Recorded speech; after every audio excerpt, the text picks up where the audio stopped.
Os Alpes suíços encantam qualquer um. Montanhas nevadas, chalés de madeira, céu limpo, flores nas sacadas.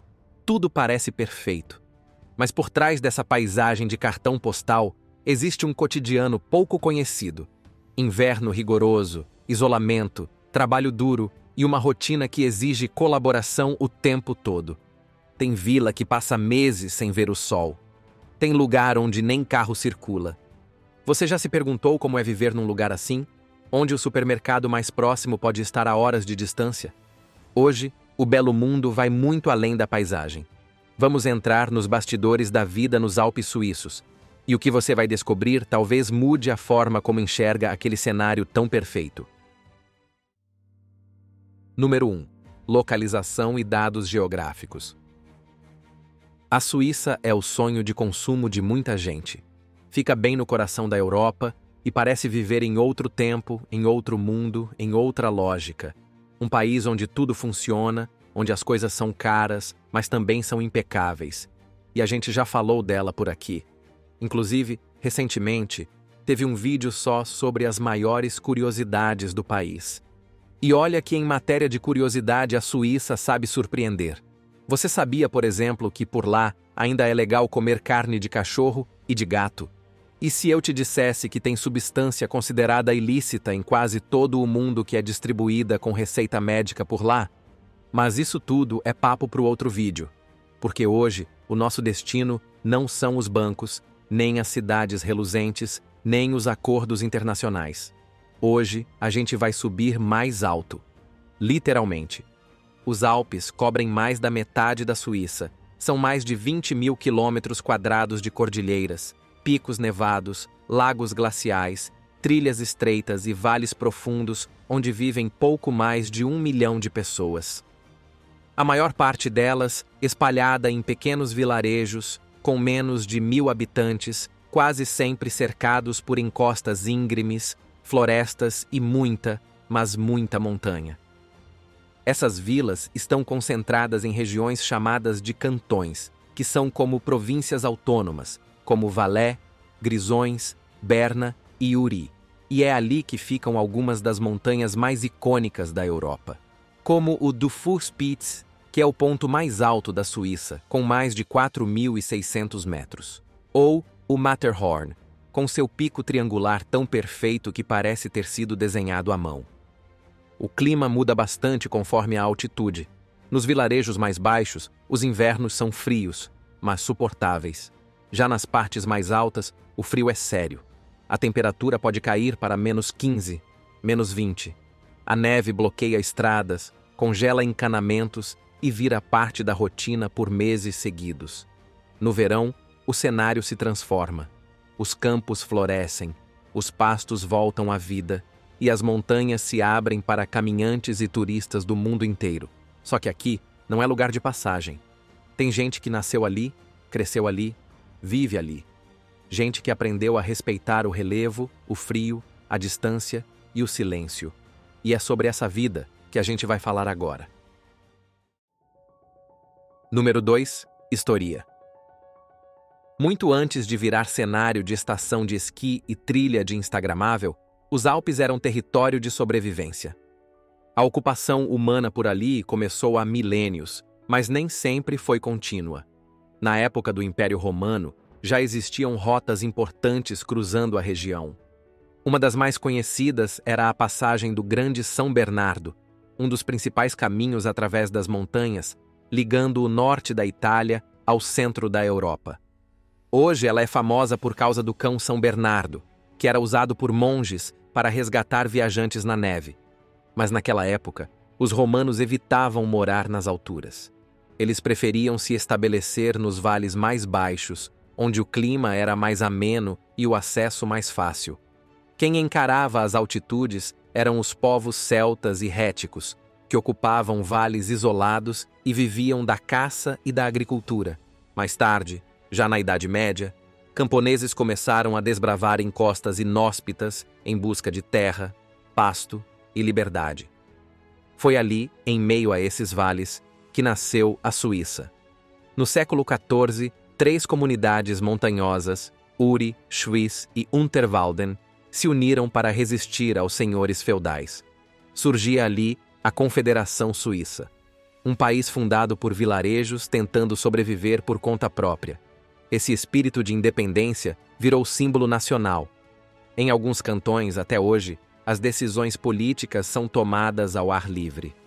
É o caso da Landsgemeinde, uma assembleia tradicional em que todo mundo vota levantando a mão na praça. Parece coisa do passado, mas ainda acontece.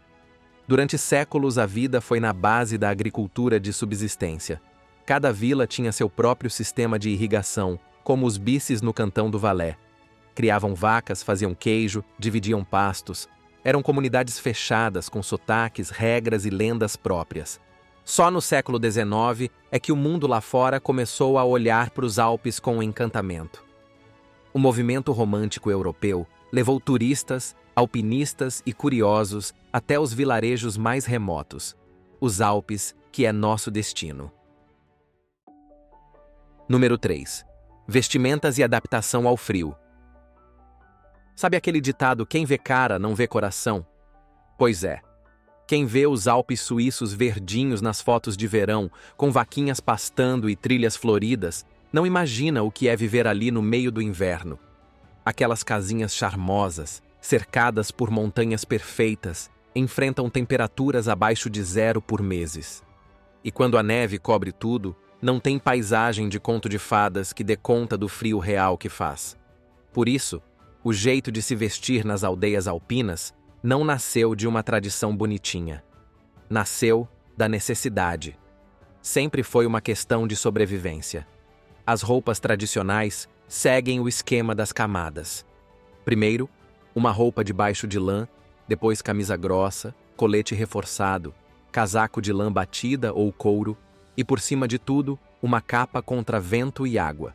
No pé, botas pesadas de sola firme, feitas para durar e segurar na lama, na neve e no gelo. Nos tempos atuais, a roupa mudou e se adaptou, mas a lógica continua. Todo mundo anda com roupa térmica, casacos acolchoados, gorros, cachecóis, luvas e botas impermeáveis.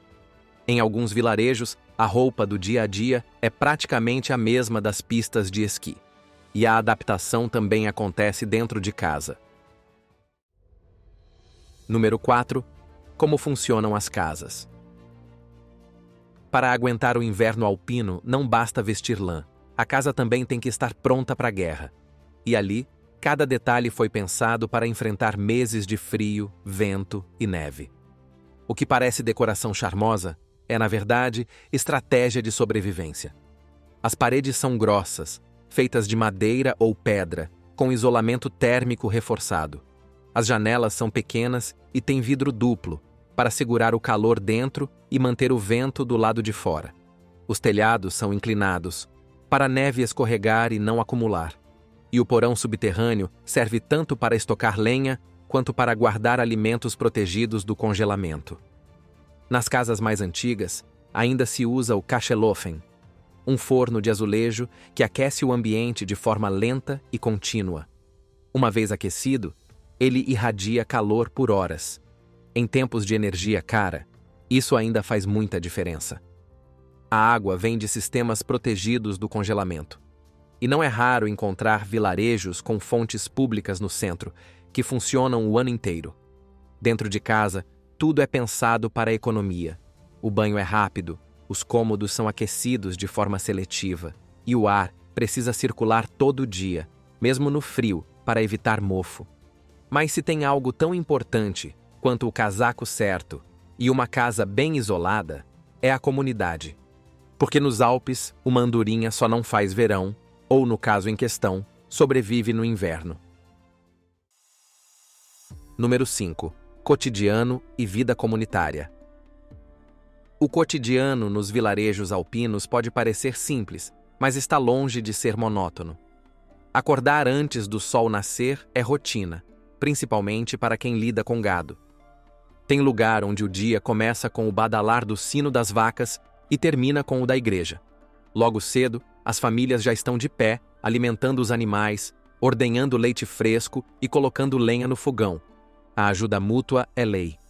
Hoje você ajuda o vizinho a consertar o celeiro, Amanhã, ele te ajuda a empilhar lenha ou recolher o feno antes da primeira neve. Quando a nevasca desce, todo mundo se junta para limpar o caminho, proteger os telhados ou socorrer quem vive sozinho. E ainda tem vilarejo onde ninguém tranca a porta de casa, porque todo mundo se conhece, todo mundo se cuida. As crianças crescem num ritmo que quase não existe mais nas cidades. No verão, elas correm pelos campos floridos. No inverno, descem de trenó e brincam na neve. Em muitos lugares, as escolas são pequenas e multisseriadas, com um só professor ensinando crianças de idades diferentes. Em outros, os alunos pegam um ônibus que desce a montanha todos os dias até a escola do vale. E esse senso de comunidade também aparece na forma como os moradores falam, celebram e se relacionam com o mundo. Número 6. Idioma, religião, costumes. Hoje, mais de 2 milhões de pessoas vivem nos Alpes suíços. São pequenos vilarejos distribuídos por 4 cantões principais: Valais, Berna, Grisons e Uri.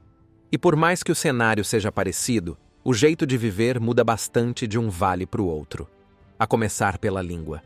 A Suíça tem 4 idiomas oficiais, e nos Alpes isso se transforma num verdadeiro mosaico.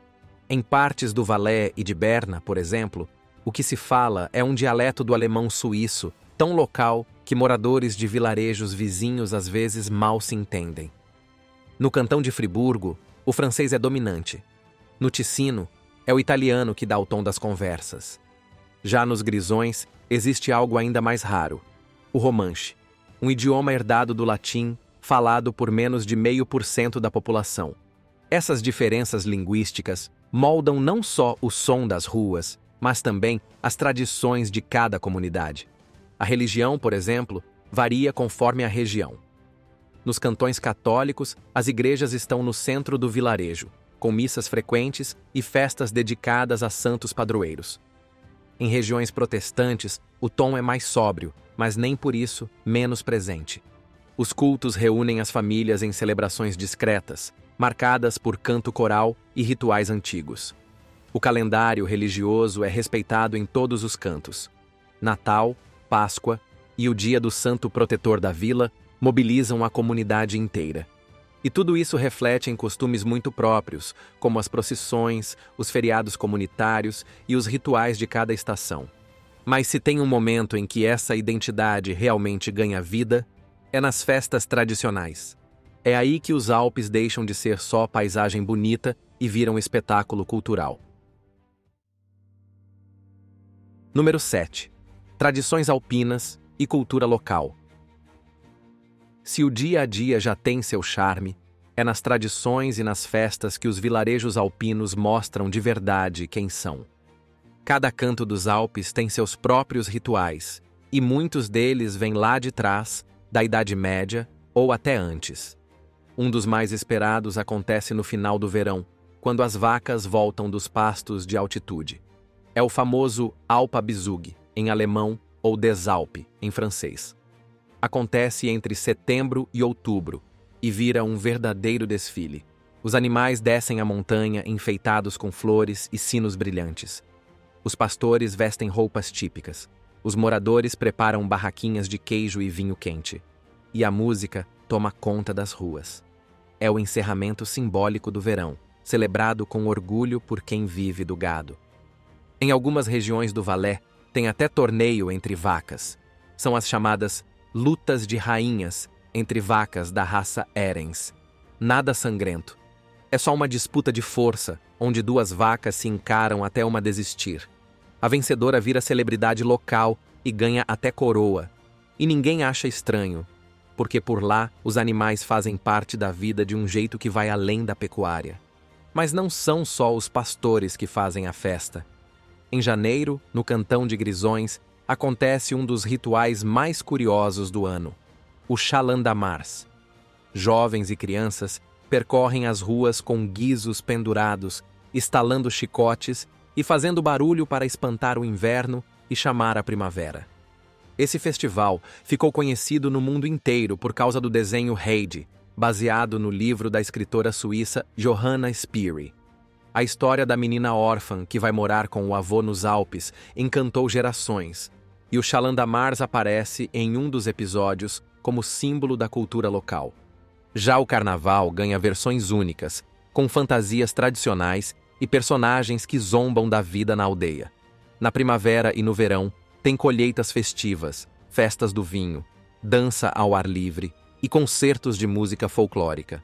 Aliás, a música nunca falta. Em festas maiores, é comum ver apresentações de alforn, aquelas trompas gigantes usadas antigamente por pastores para se comunicar à distância. E se tem música, tem que ter dança, não é mesmo? As danças típicas também seguem vivas, como a Schuhplattler, com batidas de mãos e pés, e os bailes com bandinhas de acordeão, clarinete e contrabaixo. E é claro que a comida também reflete toda essa energia e diversidade cultural, porque comida também é cultura. Número 8. Gastronomia.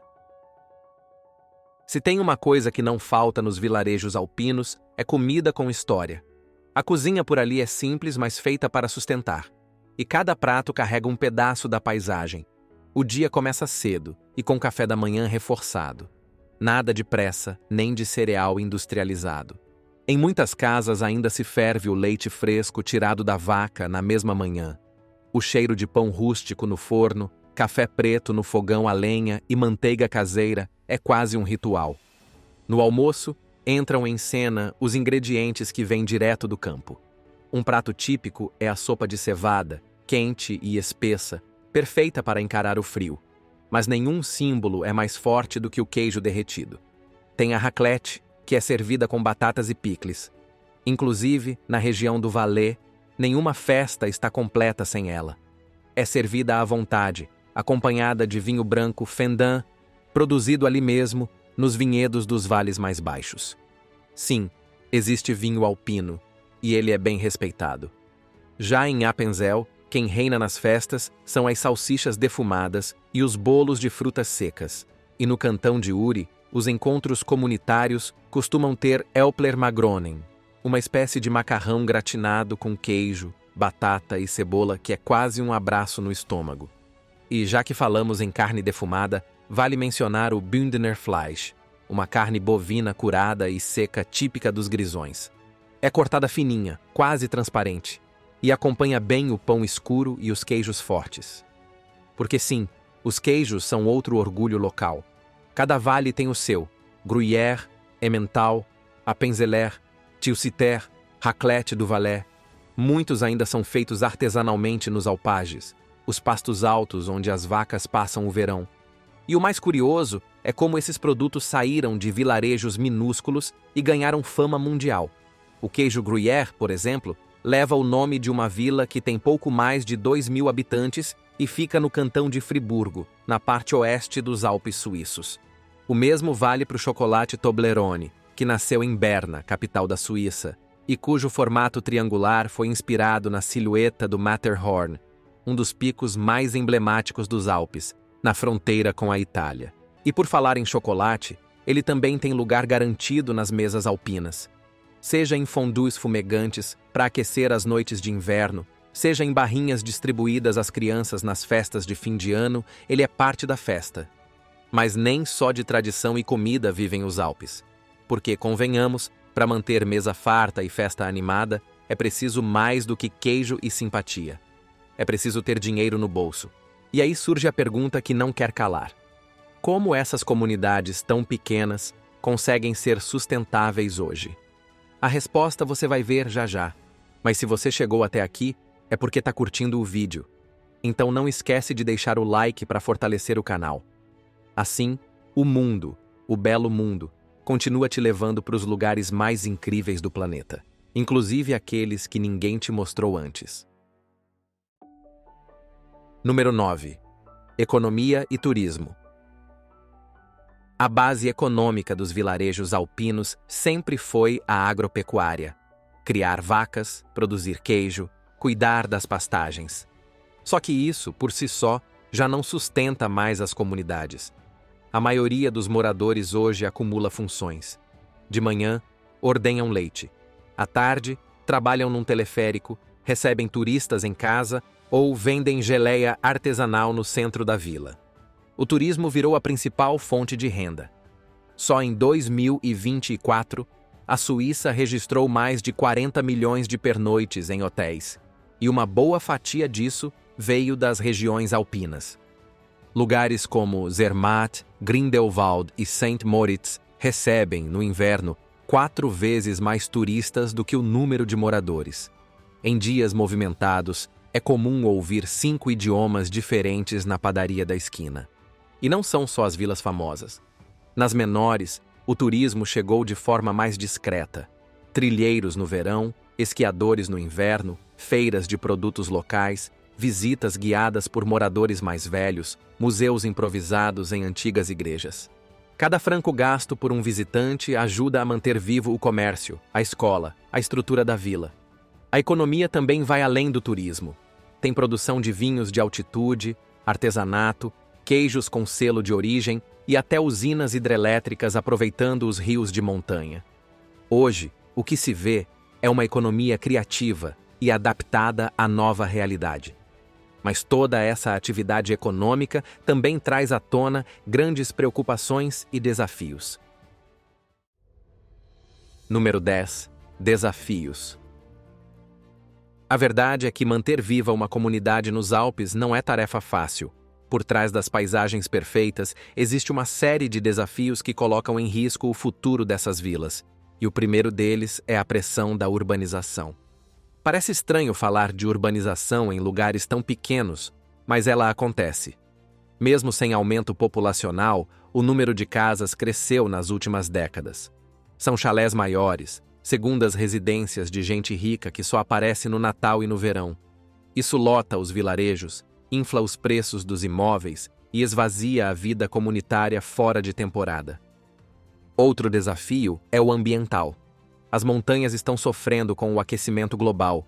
A temporada de neve encurtou, as geleiras estão derretendo, e as estações de esqui de baixa altitude já enfrentam falta de neve.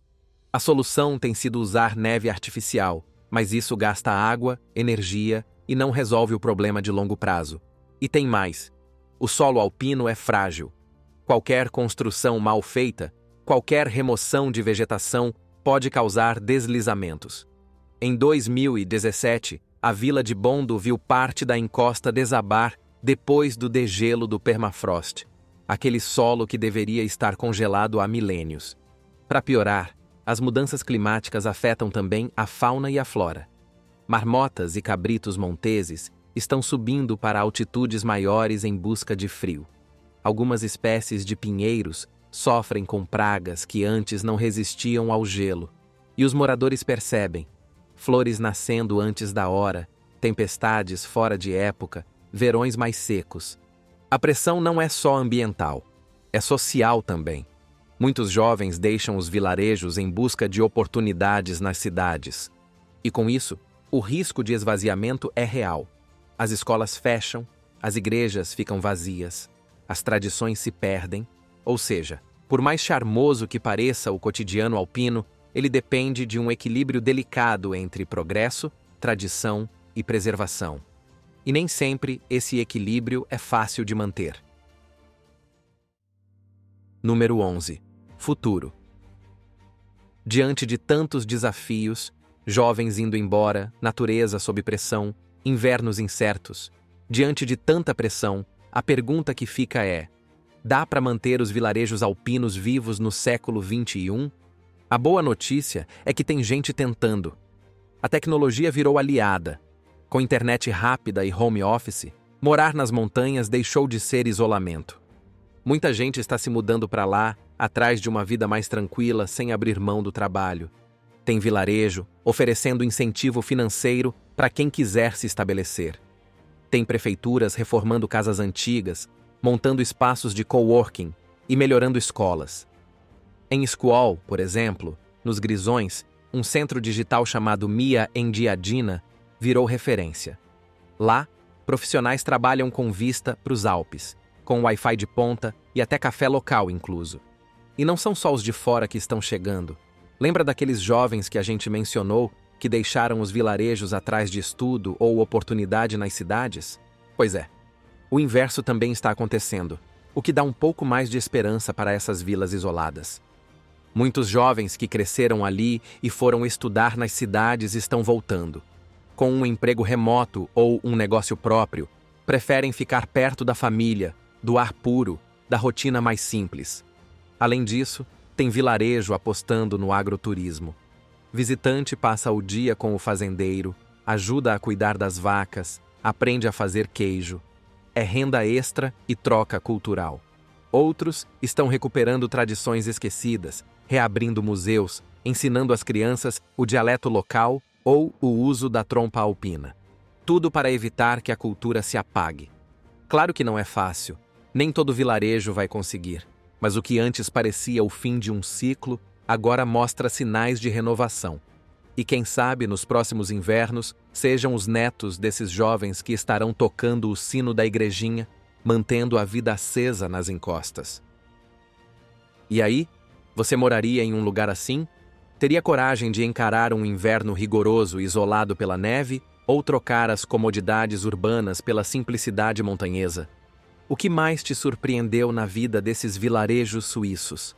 Conta pra gente nos comentários. Se você gostou dessa viagem pelas montanhas, não esquece de deixar seu like e se inscrever no canal Belo Mundo. Ativa o sininho para não perder nossos próximos destinos e histórias ao redor do mundo. Compartilhe este vídeo com quem ama aventuras e culturas diferentes. Obrigado por nos acompanhar até o topo dos Alpes e até a próxima viagem.